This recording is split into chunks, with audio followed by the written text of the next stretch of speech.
Well, good evening, everyone. For those of you who don't know me, I'm Mayor Mary O'Connor. Welcome to our first public information meeting about the city's operating budget referendum question, which is going to be on the November ballot. I'm just going to basically be doing an introduction here. Our city administrator, Neil Stick-Schulte, is going to be going through a little slide program, giving you some basics, and then we're going to open it up for questions. So I'm just going to start by saying something which, just in talking to people, I don't think a lot of people realize that we actually have two budgets. We have a capital budget, which is where we borrow money for things like big road repair projects, to purchase property, to pay for fire engines, that type of thing. And then we have an operating budget. And our capital budget is not the question here. That's in fine shape, and Neil will go into that a little bit. Operating budget is what we actually use to pay staff, to pay for health insurance increases, and gas for the police cars, and all kinds of things, paper for the copy machine, and that kind of thing, and that's where we have an issue. So that's what we'll be talking about for the most part tonight. So I'm going to just have Neil come up here, and this is being streamed, by the way, and we're recording it, so if you have friends and neighbors who would like to wish they had seen it or have missed it, they can watch it on the city's YouTube channel, and we're also going to be doing another one on October 23rd, which I think is like 4 weeks from today at the same time. So, and we're doing a lot of mailings and that type of thing too. So, Neil, you want to come up and get started? Thank you. Thank you, Mayor. All right, thank you, everybody. Thank you for taking time out of your Wednesday night on maybe one of the few nicer nights left here for us. Do just want to kind of start off with a quick set a whole bunch of numbers here. But I feel this is kind of an important thing to start off with, because pretty much everything else in our conversation and all the information we'll be presenting tonight really has to do with these numbers that you see on this table here, particularly those numbers in that red box at the bottom. So the net new construction number, which is established by the Department of Revenue every year, is essentially, that is our statutory limit. That's the number that limits how much we can increase our operating budget. So every year that number comes out around August. And then essentially we have to, that lets us know exactly how much we can use to increase our operating budget every year. Now you look at the number underneath it, we tried to find a reasonable comparison to what inflation has been since 2021. We used the CPI as used by the Department of Revenue, and the similar calculations they do for equalized assessed value, that comes out about every August. So it's comparing those two numbers in that red box. And if you'll see, the Monona number is always lower than that inflation number, which means inflation's growing faster than we are able to increase our budget for those operating items like the mayor discussed.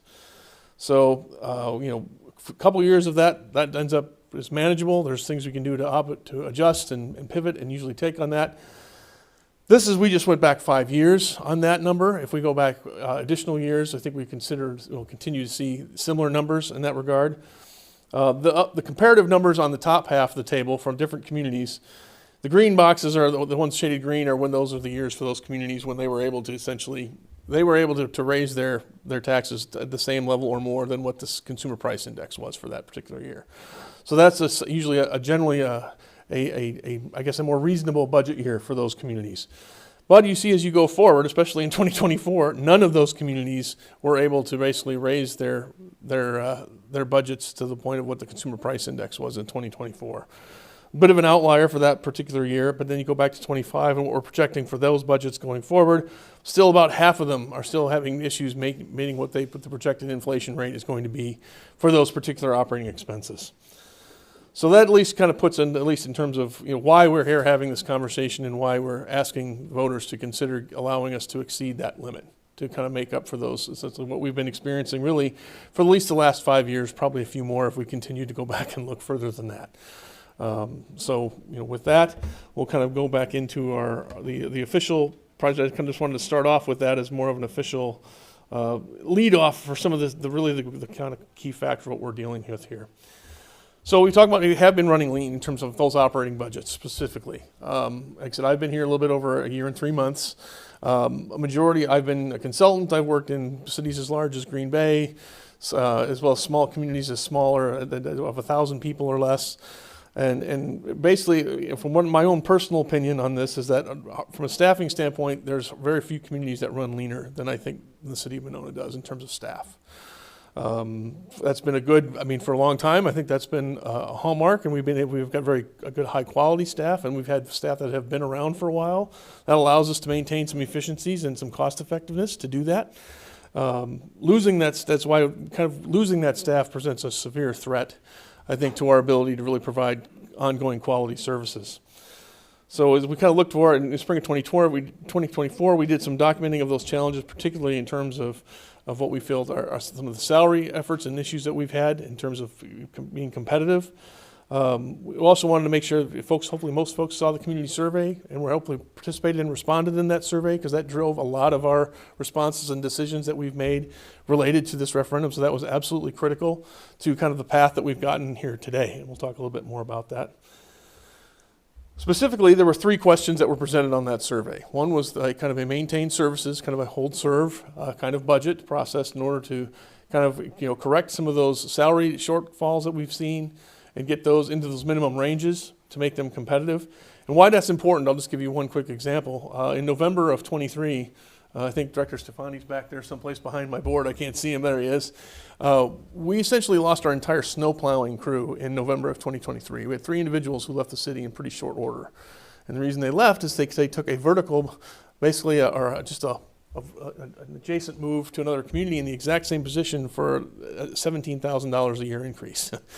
As soon as our crew leader left, and they said, "Great, we've got you now. We're glad we got you on board. We need to still hire 2 more guys to get that." He says, "Oh, well, wait a minute." And he called up the other 2 guys he used to work with, recruited them. They went with him on that. So very fortunately, we had good enough staff in place, and Director Stefani and Mr. Johnson have done a nice job of kind of filling that gap. Unfortunately, winter cooperated with us a little bit, so we had to get some training time in to get those folks in there. But unfortunately, that situation is over 50% of our positions. We are in that position. Could happen to pretty much any of our departments at this point. So we're kind of, we feel that is an important thing to rectify and remedy. Another thing we've noticed in terms of some of those salaries that are out of whack and below those ranges, a lot of those salaries are women in the city right now. Whether that's intentional or unconscious bias, it's something that needs to be addressed and needs to be corrected. There's no reason that some of those salaries are as out of whack as they are, but particularly when it's accelerated very clearly. You don't have to dig in and be a statistical genius to recognize that there's something that's been going on that's caused that discrepancy going forward. So the survey we had 3 different, that was the main basic one, to maintain services, to get that did include that correction on those salaries. The other 2 questions added possible positions, expanded a couple different programs and 2 different options to different degrees. Neither one of those received majority support in the survey. So we really focused on this initial question, the one that was the results that you see here with the 59% approval, at least recommending to kind of maintaining concurrent services. We did have almost 1,000 residents respond. We feel that actually the response rate was considerably higher than what our consultant said was needed to make sure we had a statistically representative survey. So we feel very confident in the results. That's what they were presented. Margin error was just over 3%, plus or minus 3%. So again, we feel that this is at least a fair opportunity a good measuring stick, at least at that time, for what the city's position was on possible increases in moving forward with the referendum. So essentially, the issue is our costs are increasing more than our revenues coming in. Obviously, folks have talked about inflation, right? We all know you can't watch the news without hearing something about inflation this past year. Well, we understand and acknowledge individual homeowners and residents are dealing with that and dealing with those costs. The city, unfortunately, is dealing with those costs as well. Everything from fuel to maintenance, a lot of things the mayor mentioned in her opening comments, those operating costs, including materials, supplies, contracted services, which we'll talk a little bit more about going forward. So things like our IT services, things like our garbage collection, things like our assessment process, which ironically enough, because of some of the concerns folks have had, we looked at increasing the level of inspection associated with those assessment processes, but there's a cost associated with doing that by more hours and more time being required from that assessor to do that. Another one, and I know I've got assistant chief here, dealing with overtime for our public safety and non-public safety positions. A lot of time when earlier this year, especially in our fire department, we had a couple of openings. that the only way to keep those staff really for the first part of the year was by basically by charging overtime for different staff people to take on those positions when we had those openings. That was this was through like July of this year. We had to deal with considerable additional costs that really weren't budgeted for. And only then, so while some of those, having those positions open made up for some of those costs, it wasn't enough to keep up with the actual overtime costs we were experiencing with those. So those are just some examples of what we're talking about when the costs are increasing more than our revenue streams. Mentioned specifically the budget, this is just kind of detailing that $60,000 in overtime more than was budgeted for the entire year was gone in 6 months, and we were already that far over and halfway through the first year. So we mentioned the turnover that we've been experiencing, and it's increasing going forward. This is just looking at only the last 3 years. 2023 was the largest we had seen in a considerable amount of time. While salaries and wages are not the only reason people leave, it is, based on conversations we had with those staff who did leave, that was certainly a significant factor in why they left. We know with our public works teams, it was exactly why they left. And certainly it was that one case, it was absolutely a salary situation.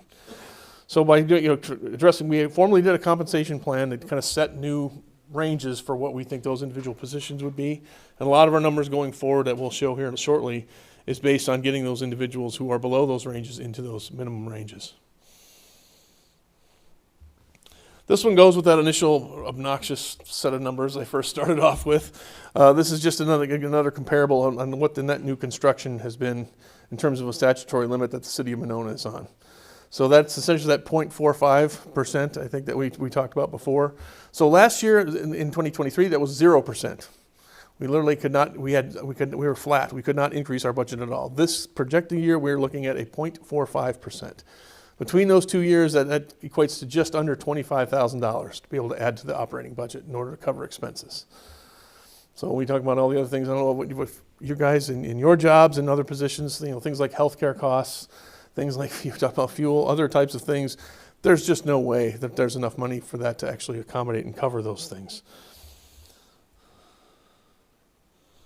So what we're talking about, and the number we have discussed, and hopefully this number isn't just, should be the one that has been consistent with information we've been sharing since we've started this process.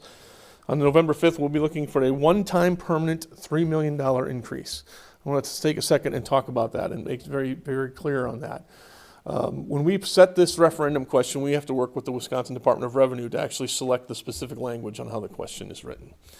I will go on for saying not to overly criticize our brethren at the state of Wisconsin, but you can tell a bunch of accountants wrote language, and they should stick to math rather than vocabulary sometimes. At first glance, it could be taken to say that the city's looking to add $3 million every year for the next several years. That is not the case. We're looking to add a one-time $3 million increase next year and then holding at that level for the next several years, next 3 years after that. So to be clear, so when you're reading that, keep that in the back of your mind. That's exactly what it's supposed to do. It's very confusing in the way the language is written. So we have part of our educational and informational efforts we have to go about is we have to be very clear with people that this is a one-time building into the base of the city, one time $3 million, and then it stays there. It's not 3 million, 3 million, 3 million, 3 million. It's one time 3 million, and it'll stay there through 2029. So why are we here at essentially this point for referendum? Our internal funding options are extremely limited at this point. The only thing we do have, obviously, is the possibility for a wheel tax, which only would be a very kind of a patch, I guess, for a short term that would not cover some of the level of expenses we're looking for. If the referendum does not pass, it's probably something we would be considering and looking at. But at this point, essentially, there aren't other revenues available to do that. Question that came up earlier when we first announced this process is, why don't you guys just establish a sales tax? Well, first reason is, number one, the state legislature will not allow Monona to establish a sales tax. We've looked at multiple avenues. There's a couple different ways that communities can do that. Monona is not eligible for any of those versions. The second reason is, even if we were eligible for that, residents still have to pay that sales tax. Now, mind you, we get some visitors and other folks coming through town that could help and take some of that burden off, but individual folks still shopping here in town would still have to pay that sales tax. So it's not really providing relief in that regard. External funding sources. Last year we were very fortunate that the legislature did increase shared revenue for an individual for 1 year. It allowed an increased number for that 1 year, partially due to federal funding that was available. That allowed us to not proceed with a referendum last year, but now we're in a situation this year where that is a one-time funding source that has been allocated and is in, that is not available to us anymore going forward. So that's an example of that. So essentially, when we talk about, the mayor refers to the capital budget, that there is no statutory levy limit on the capital budget. So the city council essentially decides what level they want you to do that borrowing at. Every year they review that cost. We hear sometimes the comment of, well, you guys probably aren't cutting anything. I'll give you an example for just this year. This might even be new to some of our alders here, whereas we're still working on our capital budget. Our requests came in at around $12 million this year. We're looking at cutting that down to 4.5 or even maybe possibly as low as $3 million. So in terms of the number of road projects, equipment, vehicles, all those types of things, of kind of cutting that down to a point where we feel is try to be a manageable amount of money to keep that debt service as low as we can and still kind of get the things done that we need to invest in. Now the operating side, the other things we're talking about, that the only way we can exceed those revenue limits established by the state is to go to referendum. That is per state statute.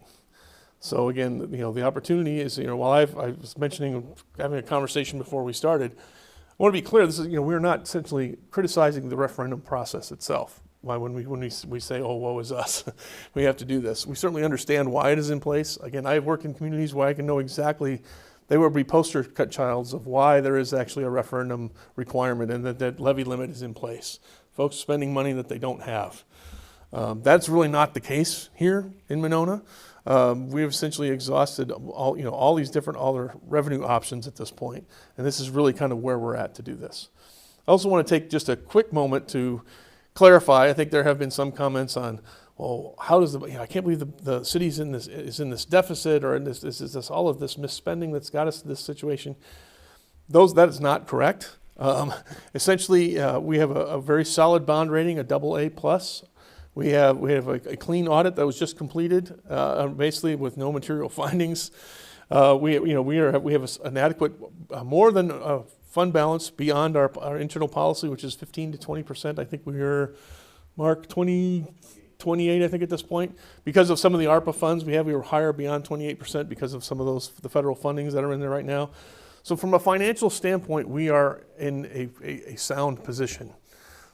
But we need kind of this referendum in order for us to stay in that position without having to go too far and basically upsetting those policies or putting those things at risk. So we're trying to do this in a manner that is actually fiscally responsible.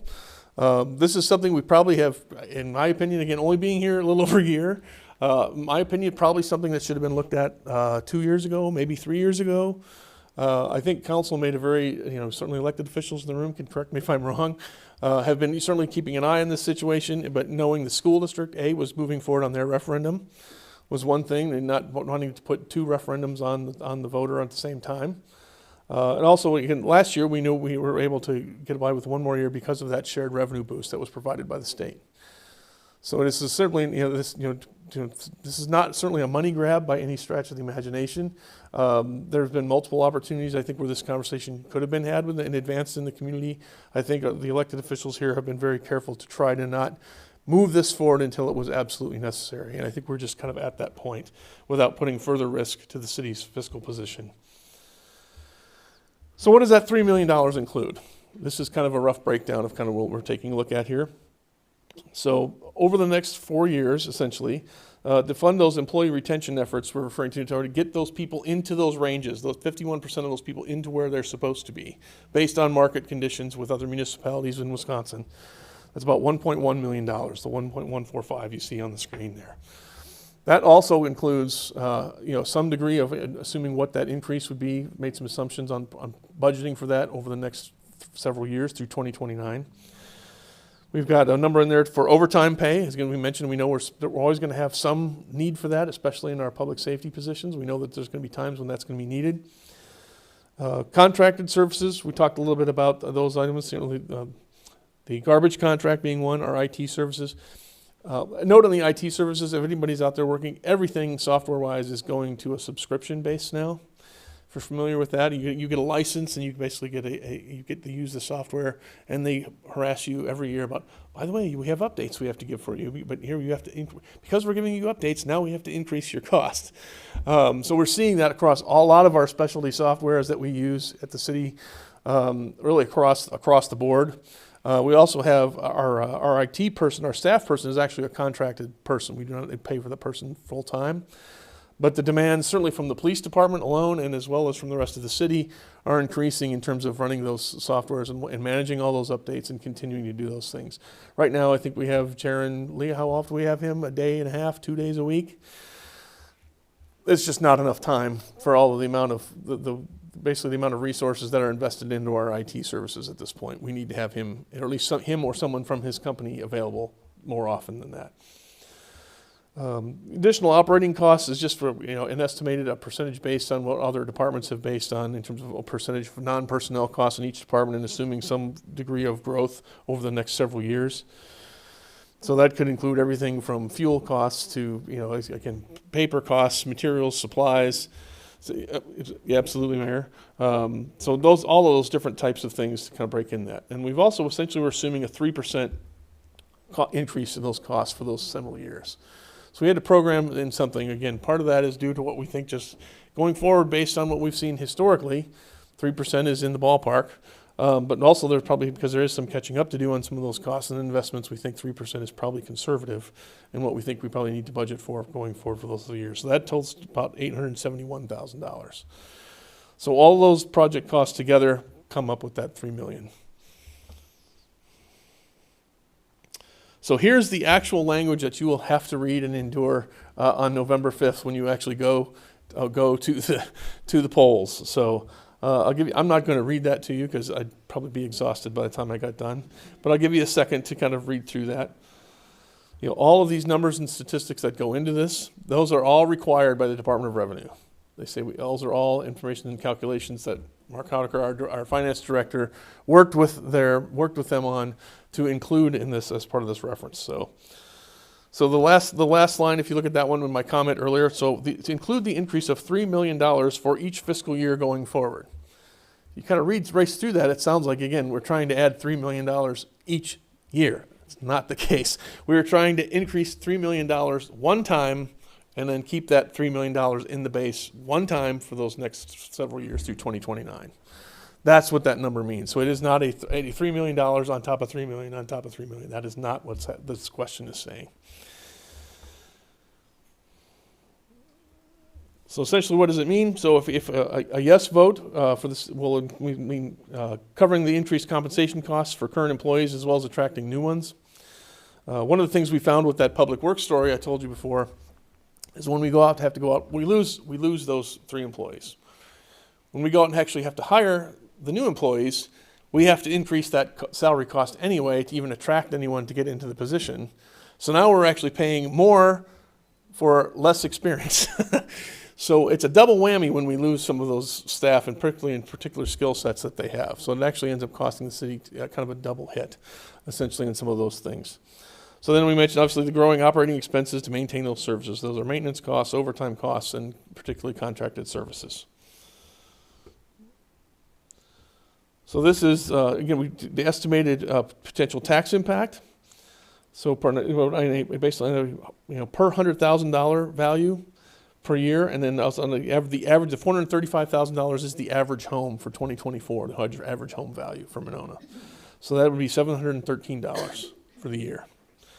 Not a small amount of money. We are very cognizant of that. We certainly, again, this is a question certainly of cost and impact, but also of value of service, I think, is what we're really trying to make sure and make sure that they know. Again, if this doesn't happen, there will probably have to be, some serious conversations on things. So if it does not pass, staff are currently preparing, I think 4 budgets now, Mark, is what we ended up doing in terms of 3 different projections, 2 growth ones, 1 holding serve, and then 1 significant cut if the referendum does not pass. So we're still working on those. We're going to be presenting those, I think, to council here, and mayor will be discussing those here in the next couple of weeks. We don't have a specific list of these would be the cuts. We're not trying to, I would certainly say from my standpoint, this is probably going to be a recommendation from myself as city administrator to the mayor and council for their consideration. Right now, in terms, I would say that everything is on the table. In order to meet the level of reductions we would need to do in order to still fund that compensation study, which at least right now, that is the way we were approaching it at this point, there would need to be significant cuts that would likely include staff and include actually availability of hours for city facilities and programs. As we go through the next month or so, we'll probably be refining that list and be kind of presenting some ideas for council to consider as we go forward, and that in probably here in the month of October. So just a reminder, this will be on your ballot on November 5th. Polling places are open from 7 a.m. to 8 p.m. We have information available on the city website on the elections page that includes everything from how to do your absentee ballots, all the rules and regulations regarding those, any of the rules regarding IDs and forth coming to the ballots. Please feel free to make sure and check out the city website on that. So find elections under the city clerk's office if you have any questions. Or by all means, certainly call the city clerk's office if you have any questions on what you might need in order to vote, either in advance, absentee, or on the day of the election. And with that, we will open it up to questions. It's a lot of information to throw at you guys. Again, I certainly encourage the referendum website that is on here. I strongly encourage you to go visit that on the city website. We have a considerable amount of the city's financial data is available out on the website.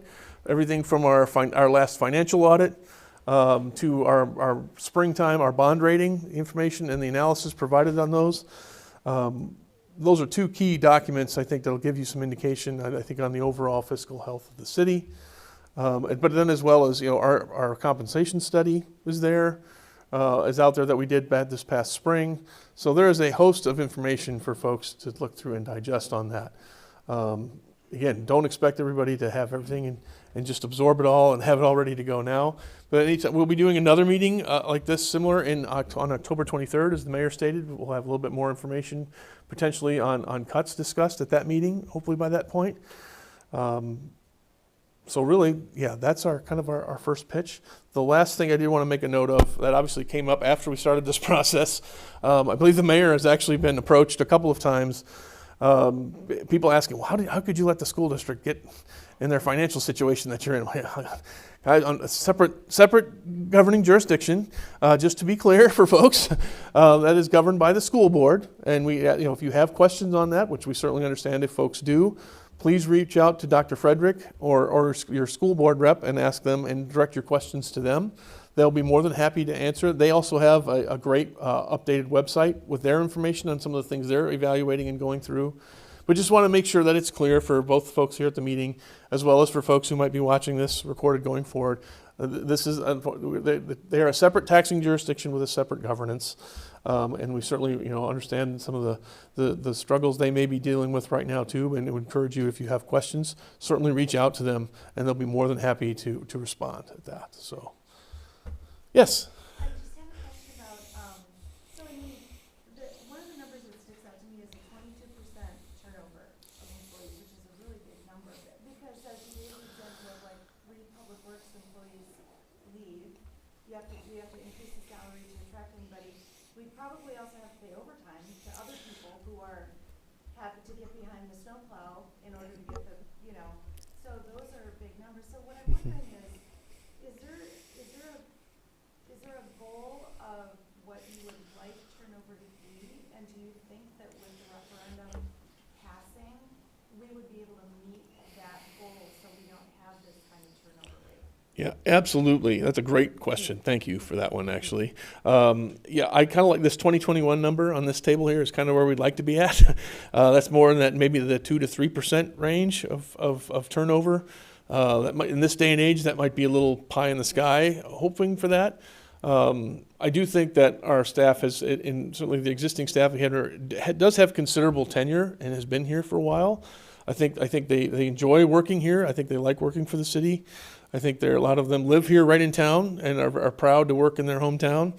I do think that This removes a main factor off of that consideration for another form of employment by making sure it's a competitive wage. There will still be plenty of other positions. I think what we did in that salary survey is we're trying to shoot for trying to be at 60% of the market, so not right at the halfway point. So half are more than us, half are less than us.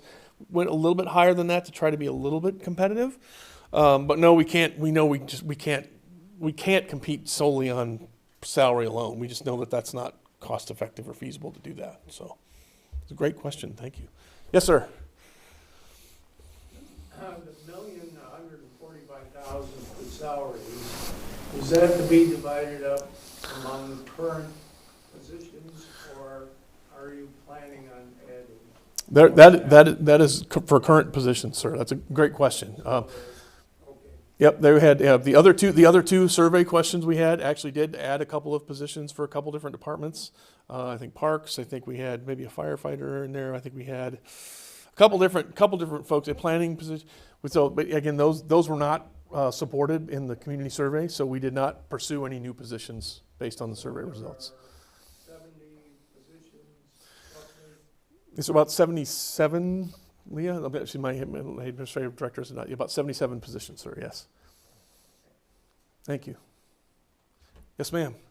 Yes, in the referendum, it talks about for a total tax levy of $12,962,823.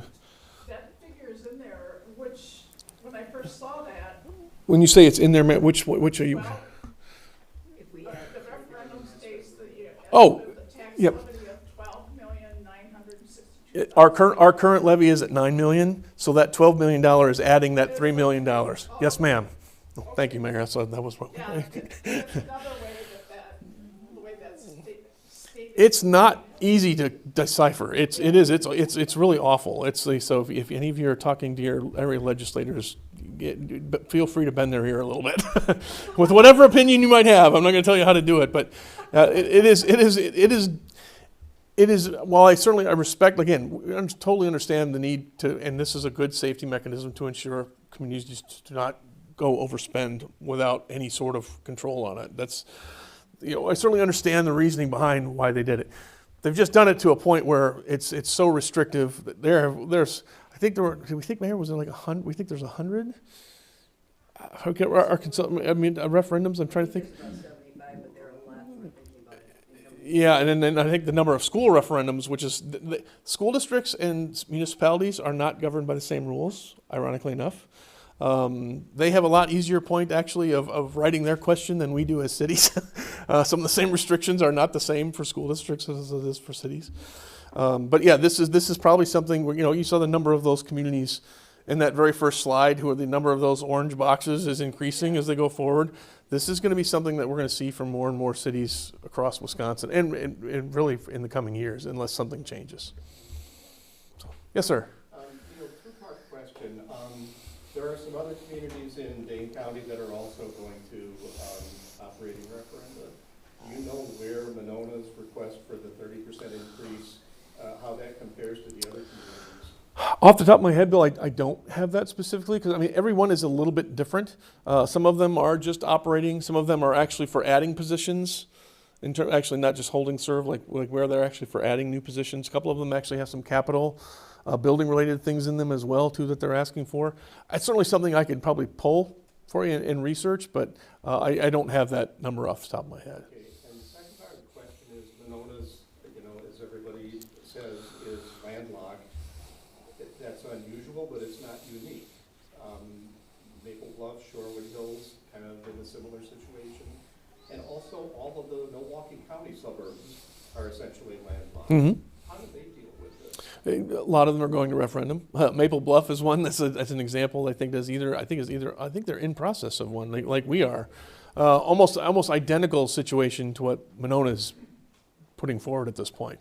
That they have increasing expenses. They can't keep new construction is limiting them more than their costs are going up. They need to go to referendum. Do you know anything anecdotally about those Milwaukee suburbs that are sort of similarly? I can without actually looking at it, I would venture to guess that they are dealing with that exact same scenario. Sometimes it's the question is to whether or not why their expenses are outpacing their revenues is the real question. I think where community to community that answer will differ. I think some folks may be outspending more than's in the checkbook. It could be that simple in some cases. I think some of them are in the same situation that we are, where they've tried to maximize any alternative revenue streams to find different ways of doing it. They're just out of options, and if they want to continue the level of service, they need to ask to exceed that levy limit. I just add something? Yeah, absolutely. Just thinking about net new construction, it's not that we don't have any new construction. As you can see, we have some fairly large apartment buildings going up, but we don't have enough of it. And the part of the issue is, and Mark could probably explain this more, our equalized value of all the property in the city is over $2 billion. So to get even I think Mark, you said it, to get even a 1% increase in net new construction based on that equalized value, we'd have to do a $20 million construction project every year, like apartment building, and that just doesn't happen in a city like Monona. I mean, we've got a few projects in the works right now.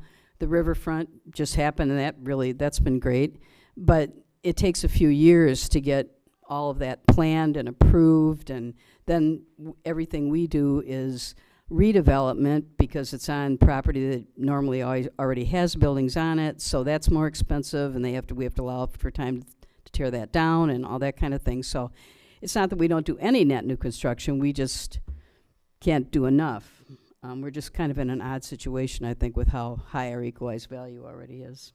And I guess one follow-up point on the redevelopment aspect of that. So if somebody wants to put a $20 million project up on a property that already has $3 million in value in it, that means at the end of the day, we're only increasing $17 million.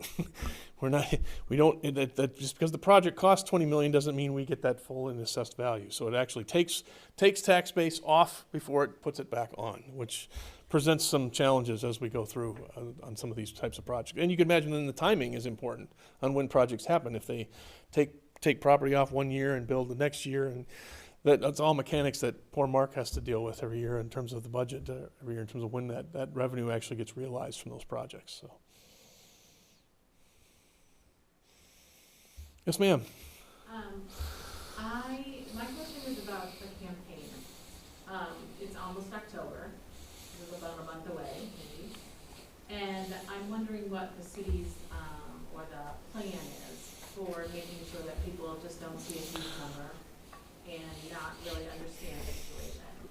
And I know, having been involved with school referendums, that, yard signs and mailers and people going out and having all kinds of meetings everywhere, all that stuff is usually part of a campaign. So I'm wondering what your plan for that is. No, excellent question.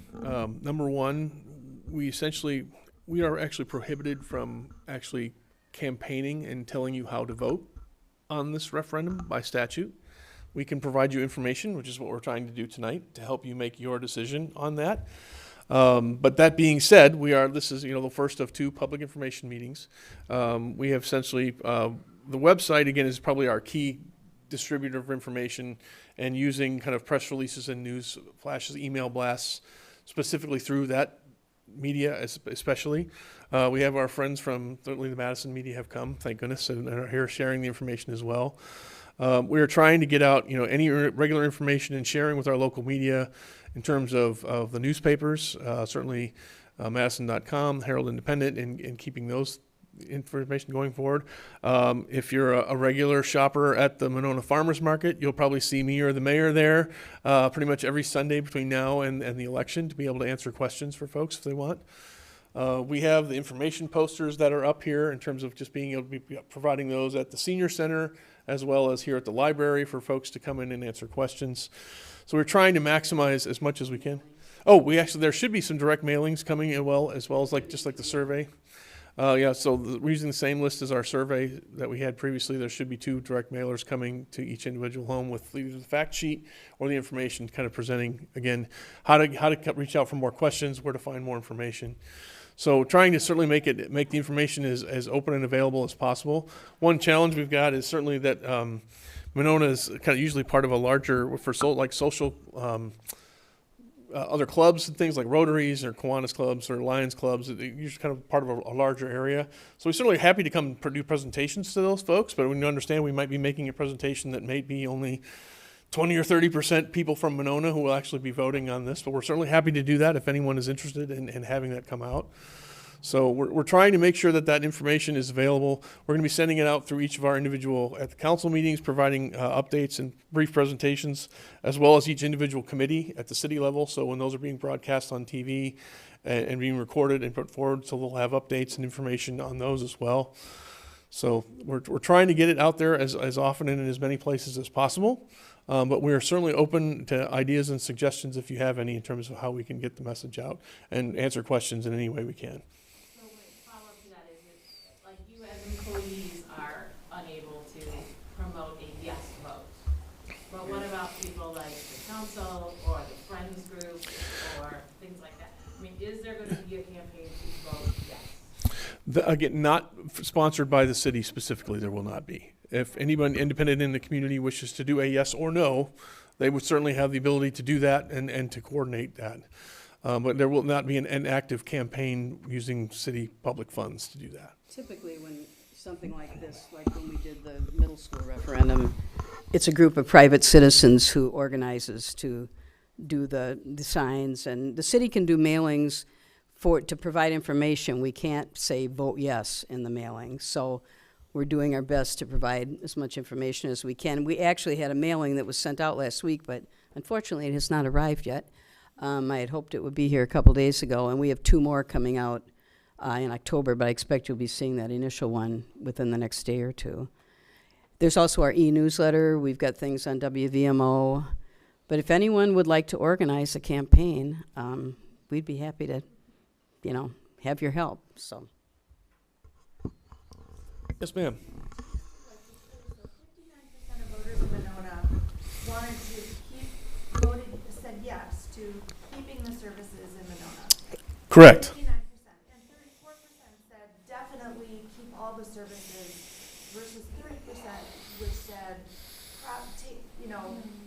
no to the services. Oop, there we go. And so what you're talking about is if more people vote no, services will be cut. Like that is Correct.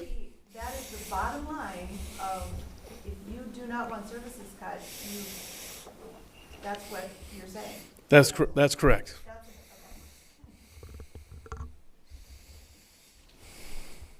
Yes, sir. How confident are you that the 3 million is going to be enough? And also, what did you use for your projections for inflation for that time period? Yeah, I think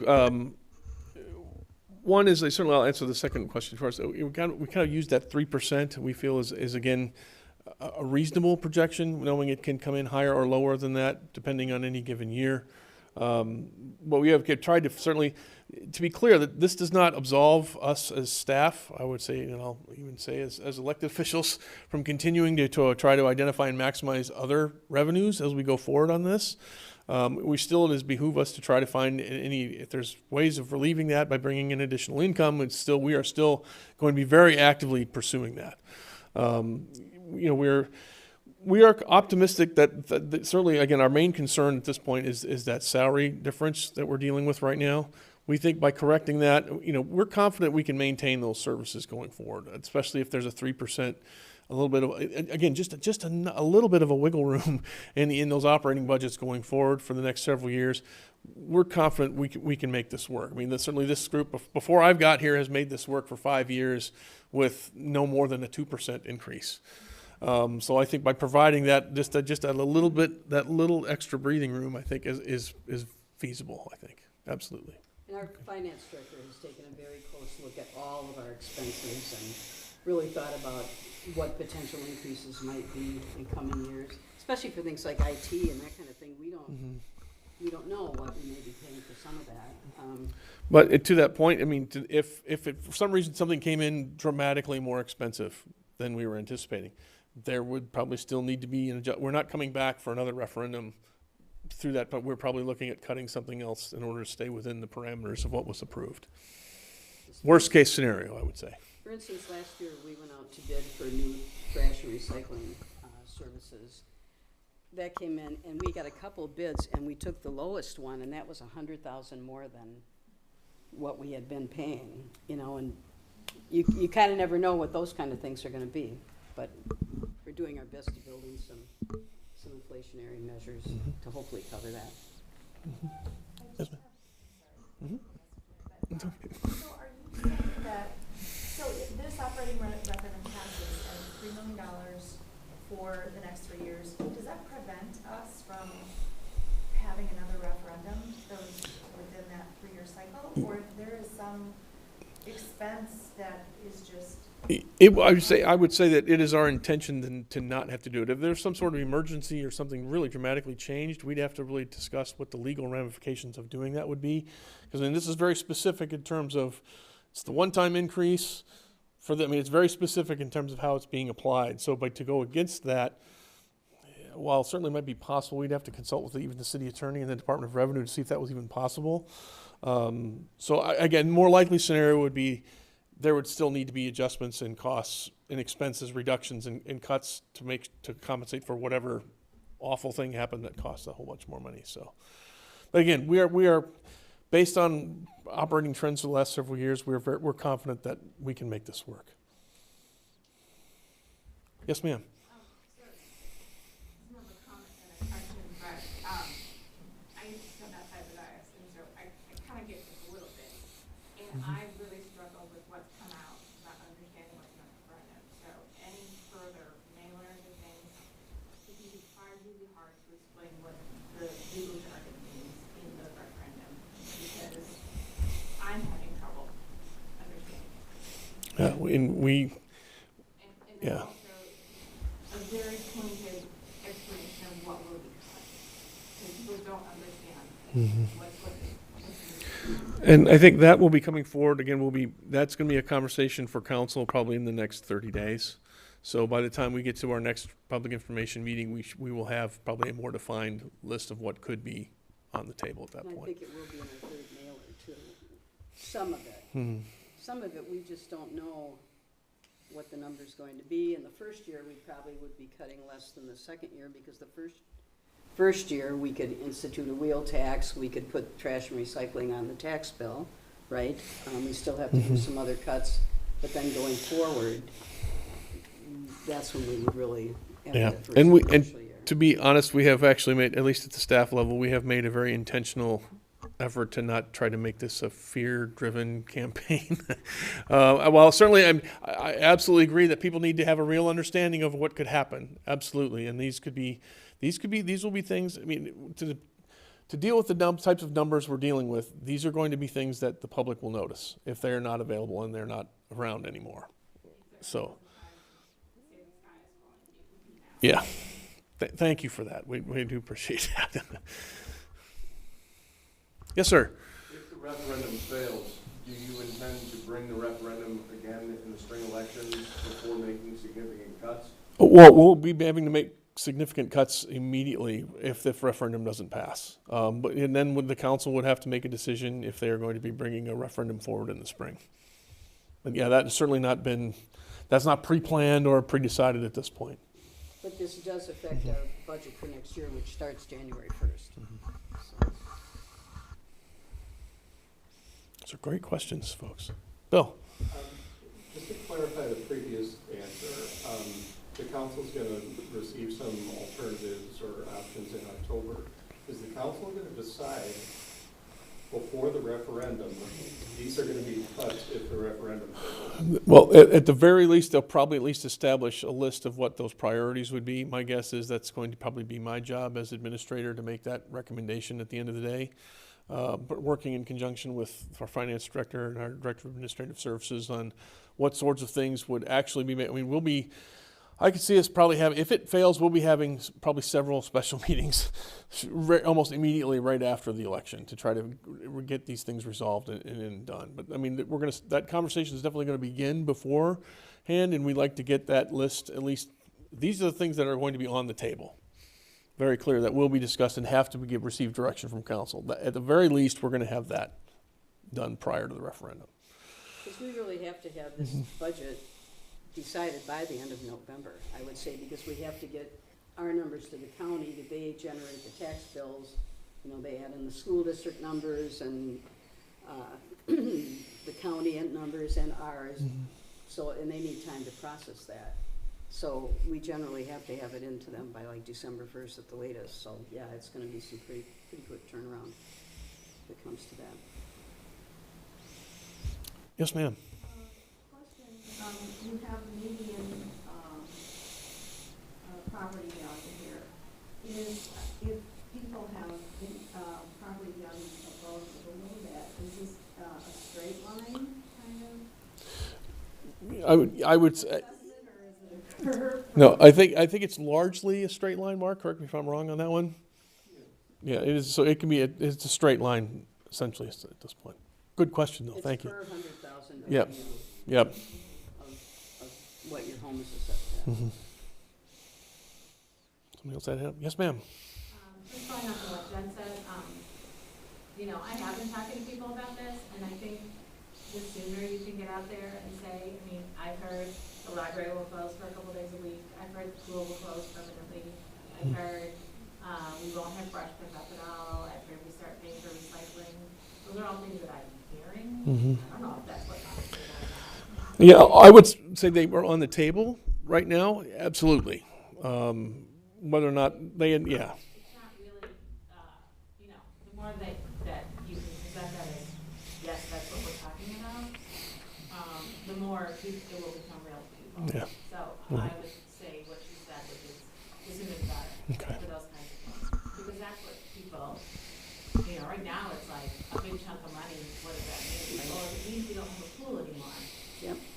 For a city of young families, that's a It's big. consideration to make. Yeah, I absolutely. think people need to keep in mind that our operating budget, over 50% of it goes to public safety. So, and that's, we can't really make big cuts in public safety. In fact, some of it is pretty much precluded by state law. It would cost us revenue if we made cuts in some things. That leaves 45% of the budget, you know, and then we have things like plowing and there's leaf collection, you know, I could probably drop that, but we can't really stop plowing, that kind of thing. So I just think about everything the city provides. That's on less than half of that budget.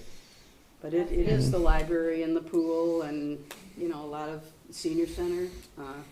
Yeah, it's a lot of things that certainly are more quality of life types of issues for the city, I would say. And it was certainly, they're all important. And a lot of them are the reason why people move here, you know, so. That will affect property values too, if those things go down. Probably. Oh, absolutely, ma'am, absolutely. Okay. I have a number of questions, if you don't mind.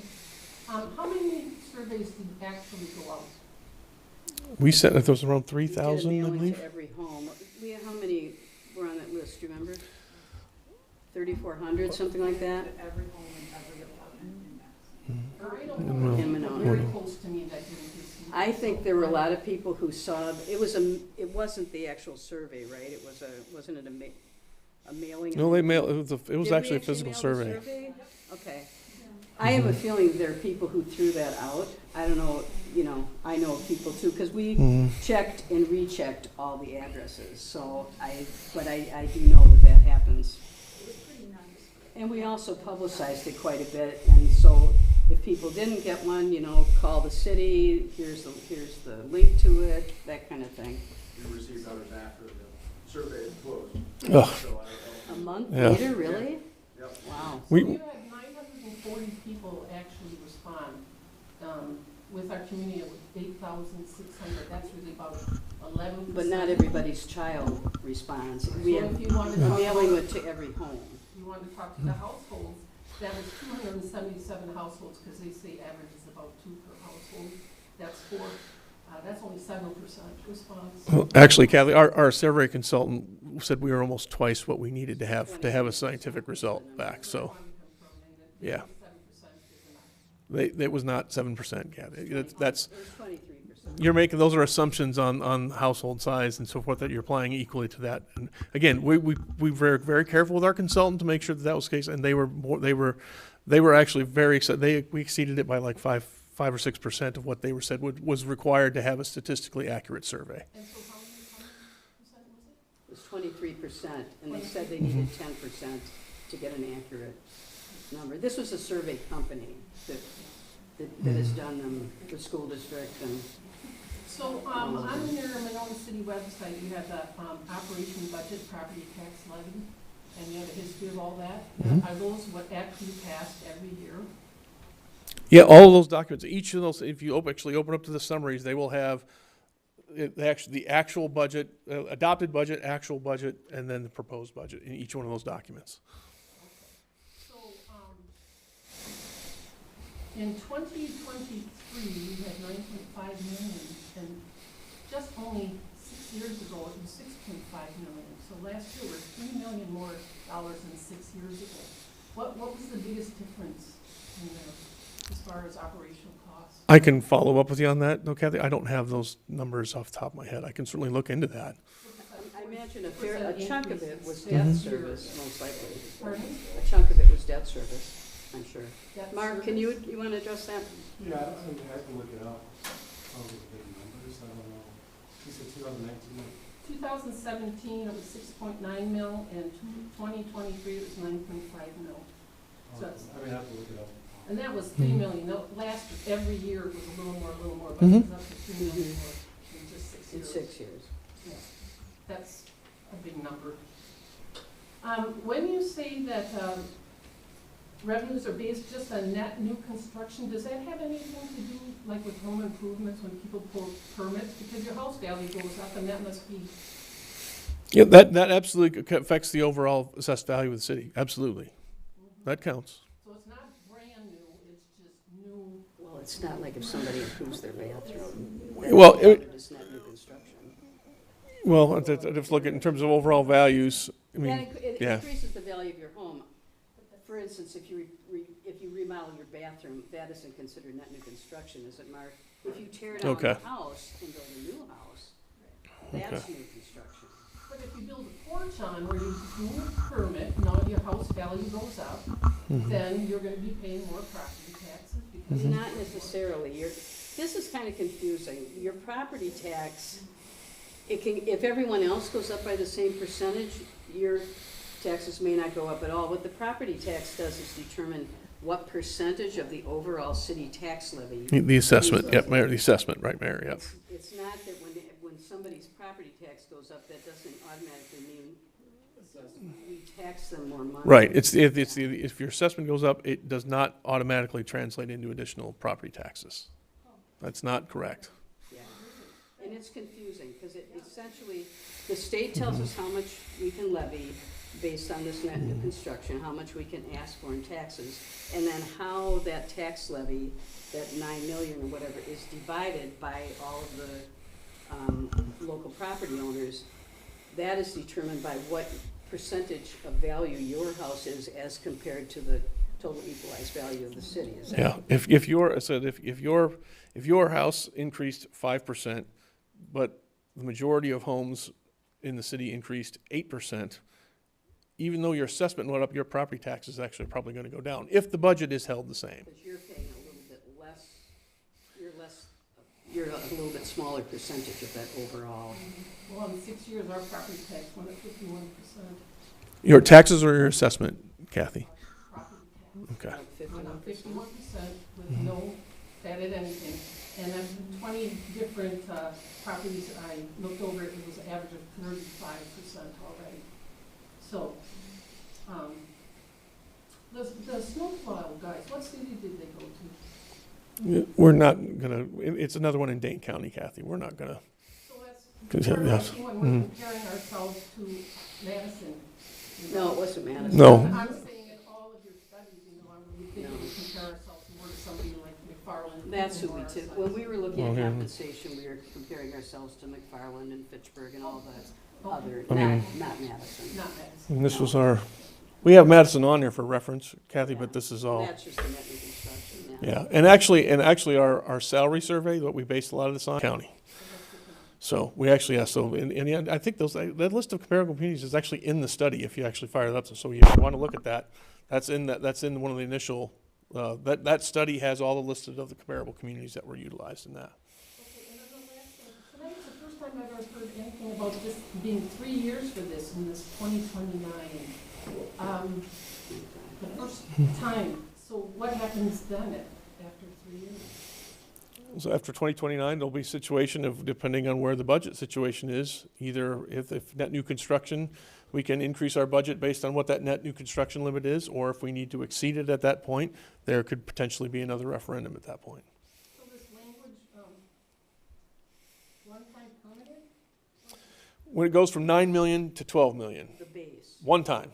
It's not 9 million, 12 million, 15 million, 18 million. That's not, it's 9 million to 12 million, and then it stays that 12 million for the next several years. So it's working, it's permanent addition into the overall base. It's permanent, period. It's not the 3 years thing. It's rather the 4 years, I think. Mhm. That was to figure out how big the ask was, to make sure we could increase it 3% each year for like 4 years. I think. Right, Correct. But the 3 million, if we don't do anything, we keep that forever. yeah. Bill. And we also have to hope that maybe we'll have a change in the legislature. I mean, they're hearing from more and more communities who are in this situation, and it just can't continue. And so hopefully the legislature makes some changes in how cities are allowed to fund their services. Bill. I want to follow up on the question about 2029, because I saw that in the slide, and I don't understand what happens in 2029 that's significant. The 3 million is a recurring thing. Correct. Every year. What, until 2029 But- or beyond 2029? No, it will stay in. Permanently. Yep. I think he was. What happens in 2029? I don't get that. So let me go. Well, let's see here. Hold on. Let me bring this back up here. In 2029, then we will have to take another look at probably most likely bringing in additional revenue. So basically, this slide is kind of zeroes in on the really the crux of that. So during those years, there's a 3% increase that is built in that allows us to increase this overall. Once we do that initial increase of the 3 million, then we're allowed to take that a 3% increase for the next several years through 2029. Once 2029 happens, if net new construction is 1.2, we can only go up 1.2. We can't go up that 3% like we're planning on, as is currently stated on here. So this is essentially programming in a 3% increase for the life of that referendum question, which is through 2029. But if 2029 happens and our net new construction is less than that number, we can only go up to that number. It's essentially the levy limit kicks back in, essentially at that point. Assuming that's still in place. Yeah. Then until 2029, or let's forget about 2029, the referendum passes. Mm-hmm. The additional 3 million is baked into the base every year. Then each year when you pass a budget, are you also allowed to increase by the state's percentage of new construction? We're saying up to 3%. We are still, Yeah. Mark, we are still allowed to. So if that was higher. So basically, yeah, the first year, you don't need the full Mhm. money right away. But basically, because like a school district, when the school district goes out for their referendum, they can say, we want X dollars in 2006 or 2025, we want X dollars in 2026. That's why their last referendums, they have, each year they get actual amounts added to the base. The state said municipalities cannot do it that way. So basically, we're trying to say, okay, for the next 4 years, we need that 3%, and we'll get that money up front. We'll put it aside. We won't use all the money up front because we're going to need that for each year, so we don't have to go to add for additional money or make cuts. So the money will be set aside, like a certain dollar amount. We won't spend it, on new staff or anything like that. We'll just what we needed for that first year, and then each year we'll draw down from that set aside money, because the state won't allow us to do like each year like the school district is and do a referendum that says we want $1,000 or $1 million in 25, we want $1 million in 26, $1 million in 27. That's what we would have did. We'd rather do it that way, right? We were allowed to, but we're not allowed to do it that way. So. Yeah. No one understands that. Like the state used AI to come up with questions.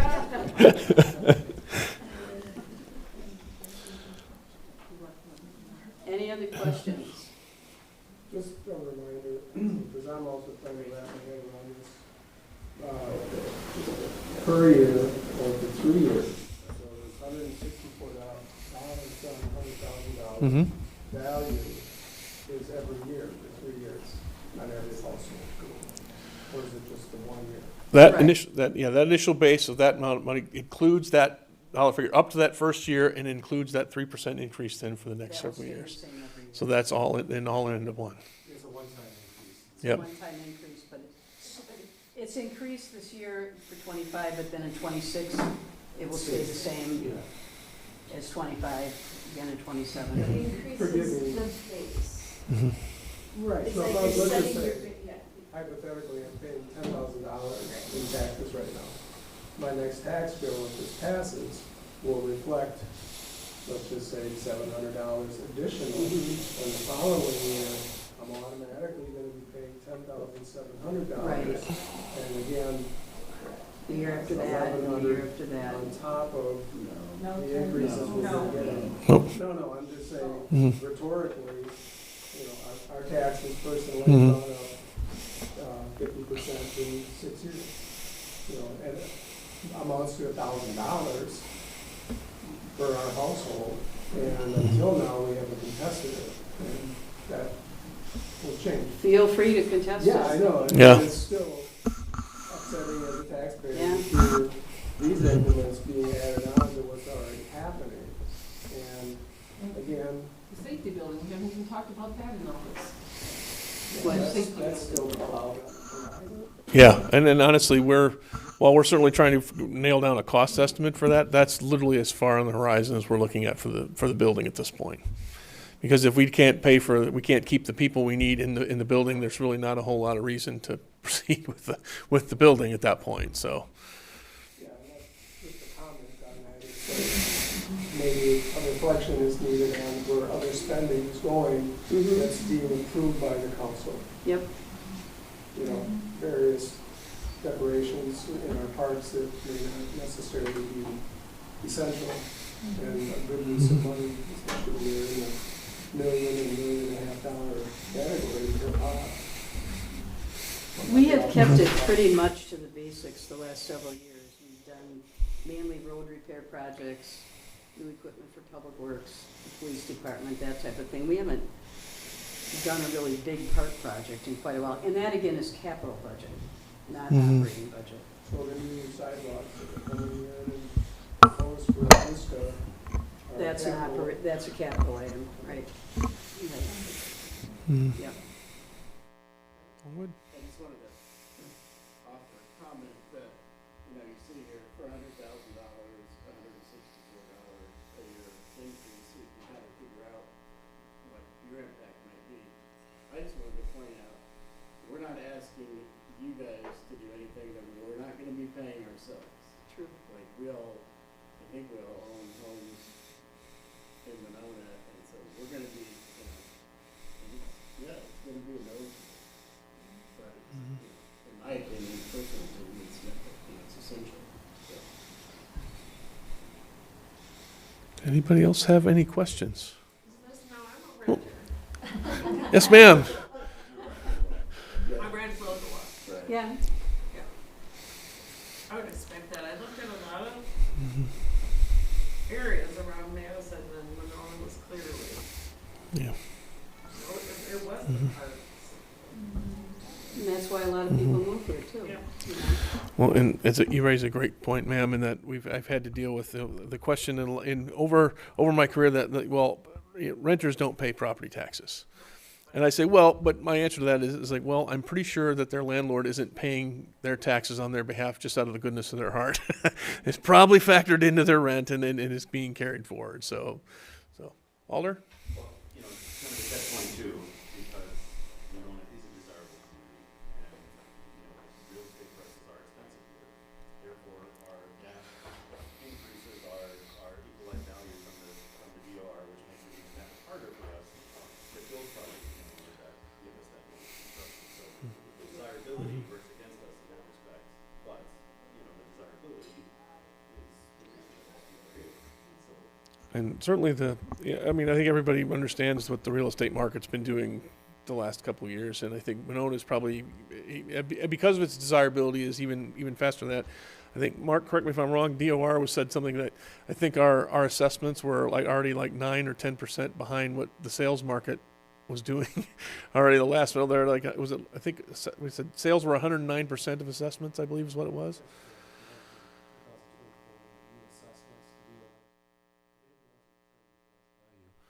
So what was assessed and what the sale prices were, the sale prices were 109% over what the assessments were. So that's why there's. Just a testament to how fast the demand and certainly the residential sales market is going, but it's also, it's just, I mean, that's a little bit closer than that probably, but just to keep it, according to.